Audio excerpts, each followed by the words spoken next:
ठीक रास्ते पे चल रहे हैं, इसकी पहचान भोगों में अरुचि पैदा होना है। प्रारंभ में ही भोग अच्छे नहीं लगने लगते। जब भोग अच्छे नहीं लग रहे हैं, तो भोग वार्ता बंद कर दो। जैसे करोड़ों नरकों की वार्ता बंद कर दी जाती है, वैसे ही इन घृणित भोगों की चर्चा भी बंद कर दो। ये गंदी बातें दुख देने वाली होती हैं। प्रारंभ में ही जब उपासक सही मार्ग पर होता है, तो भोगों में अरुचि होने लगती है। प्रभु में प्रभु के नाम, रूप, लीला में उसकी प्रियता होने लगती है। सीधी कसौटी यही है कि आपका विसर्ज घंटे में कितना समय प्रभु के नाम, रूप, लीला, धाम के चिंतन में जाता है और कितना विषय में। ये आंतरिक बात है, मन में देखिए। अगर हमारी वृत्ति विषयों की ओर अधिक बढ़ रही है, तो हमें समझना चाहिए कि बाहरी कुछ भी हो, अंदर से हम विषयों की ओर जा रहे हैं, प्रभु की ओर नहीं। चाहे आप किसी प्रसिद्ध मंदिर में रह रहे हों, साक्षात सत्संग भवन में रह रहे हों, या भगवान के किसी पवित्र धाम में रह रहे हों, लेकिन अगर आपके अंदर का वातावरण ठीक नहीं है, तो बात नहीं बनेगी। तुम्हें अपने भीतर सफाई करनी है। अपने हृदय की मलिनता को दूर करना है। इस कूड़ा करकट को बाहर फेंको। अंदर से झाड़ू लगाकर, पोछा लगाकर इसे पवित्र करो। क्योंकि इस हृदय मंदिर में अगर भगवती स्मृति नहीं हुई, भगवत चिंतन नहीं हुआ, तो ये विषय चिंतन रूपी कूड़ा करकट यहाँ रहेगा। फिर चाहे आप किसी प्रसिद्ध मंदिर में रह रहे हों या भगवान के धाम में, आपका मार्ग सही नहीं है।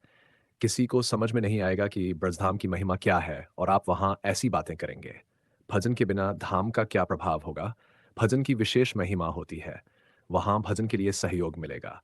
लेकिन अगर भजन नहीं हुआ तो क्या करेंगे? ये विषय क्रीड़ा का धाम नहीं है।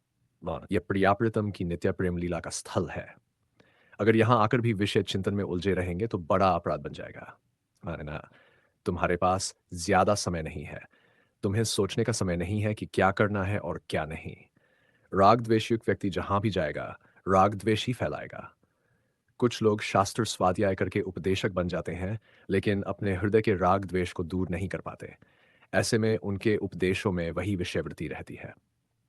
उपासकों को इन सब पचड़ों में नहीं पड़ना चाहिए। अपने मन को कसते रहना चाहिए कि आराध्य देव की ओर आपकी वृत्तियां कितनी अधिक जा रही हैं। अगर भोगों से मुंह नहीं मोड़ते तो चलना ही प्रारंभ नहीं हुआ, फिर लक्ष्य की प्राप्ति कैसे होगी? जीवन को प्रभु की ओर कर लेने का अर्थ है कि आपकी हर एक वृत्ति से प्रभु का निरंतर चिंतन हो। तभी अक्लमश निष्पाप होता है।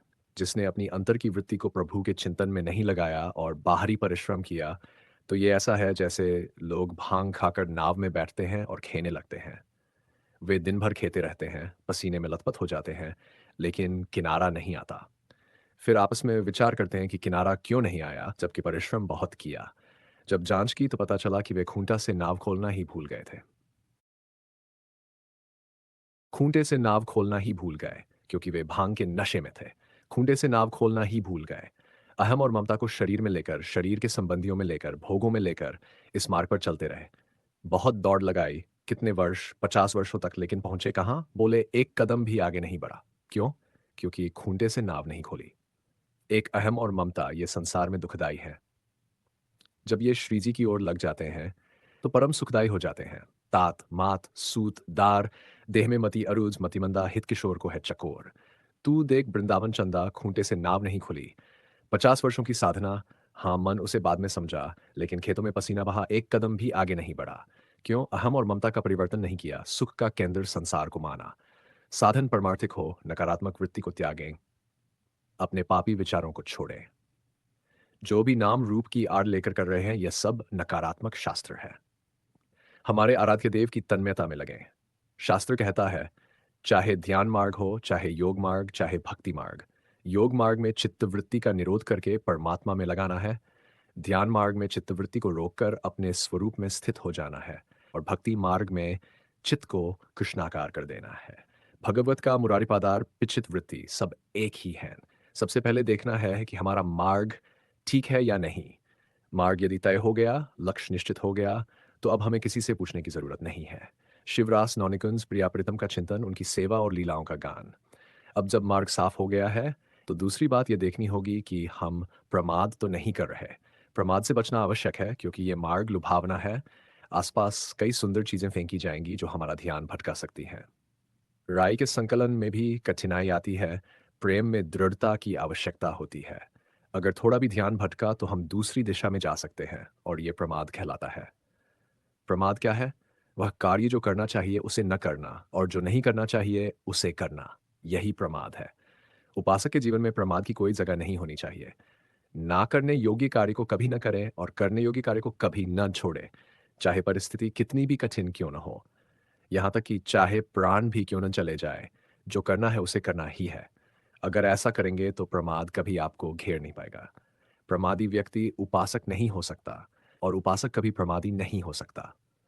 ये मार्ग ऐसा है कि इसमें ऐसे-ऐसे लोग आएँगे जो अपने को आपका परम हितैषी और मित्र दिखाएँगे, लेकिन आपको विपरीत मार्ग पर ले जाएँगे। इसलिए सावधान रहें। पहले से ही बताया गया है कि इस मार्ग में ठग और चोर है, लेकिन अगर आप मार्ग से नहीं हटे, तो कोई आपको नहीं हटा पाएगा। भगवदास के आश्रय में रहकर साधन करने से आप कभी गिर नहीं सकते। हमें साधन पर भरोसा नहीं रखना है, बल्कि प्रभु पर भरोसा रखना है। साधन आवश्यक है, सदाचार, ब्रह्मचर्य, सत्य बोलना, हिंसा न करना, ये सब साधन के अंग हैं, लेकिन इनमें अहंकार न आ जाए। विश्वास प्रभु के चरणों में ही रखना है। भगवदास की उपासना करते समय आने वाली विघ्नों को केवल प्रभु के आश्रय से ही पार किया जा सकता है। साधना में विघ्न आएँगे, ये निश्चित है, लेकिन उन विघ्नों को पार करने की सामर्थ्य भगवदाश्रय से ही मिलती है। प्रभु का आश्रय लेकर साधना करें। कोई भी विघ्न आपको गिरा नहीं पाएगा। जो साधना तो करते हैं, लेकिन प्रभु का आश्रय नहीं लेते, वे प्राय गिर जाते हैं। जो अपने ज्ञान, अपनी साधना, अपने नियम और संयम पर अहंकार करते हैं, वे ऊंचे पदों पर जाकर भी भ्रष्ट हो सकते हैं, लेकिन जो भगवदाश्रित होते हैं, वे कभी नहीं गिरते। हे नाथ, जो आपके दास होकर अन्य सारी आशाओं का त्याग कर देते हैं, वे आपका नाम जपते हुए सहजता से भवसागर को पार कर लेते हैं। साधना से भी गिराया जा सकता है, पर भगवदाश्रय से कभी नहीं।